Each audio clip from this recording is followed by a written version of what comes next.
அன்பார்ந்தவர்களே, இந்த மே 1 அதாவது தொழிலாளர் தினத்தை ஒரு சாதாரணமான நாளா நம்ம கடந்து விடக்கூடாது. ஏன் அப்படின்னா, பல பெற்றோர்கள் வேலை செய்யக்கூடிய பெற்றோர்களுடைய தியாகங்கள், இழப்புகள், வலிகளை சுமந்திருக்கக்கூடிய ஒரு நாளாக இன்றைய நாள் இருக்கிறது.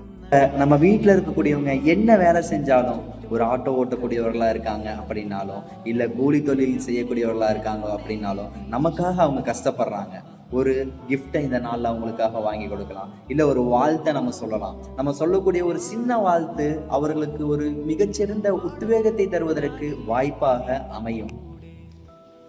அப்ப அதுக்கு நம்ம ஒரு காரணமாக இருக்கணும். நபி ஸல்லல்லாஹு அலைஹி வஸல்லம் அவர்கள் அதிகமாக இந்த வேலை செய்து தன்னுடைய கையால் சம்பாதித்து செலவு செய்வதற்கு முக்கியத்துவம் தந்திருக்காங்க.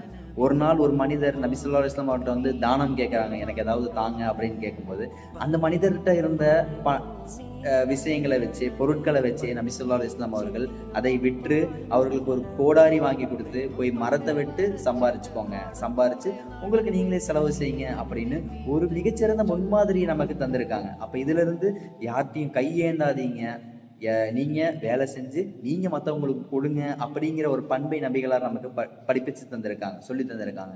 அப்ப அந்த அடிப்படையில யார் யாரெல்லாம் இந்த தொழில் செய்யக்கூடியவர்களாக இருக்காங்களோ இந்த வீடியோ அவங்களுக்கு அனுப்பிவிட்டு தொழிலாளர்கள் தின நல்வாழ்த்துக்கள் அப்படின்னு சொல்லுங்க. அஸ்ஸலாமு அலைக்கும் வரஹ்மத்துல்லாஹ்.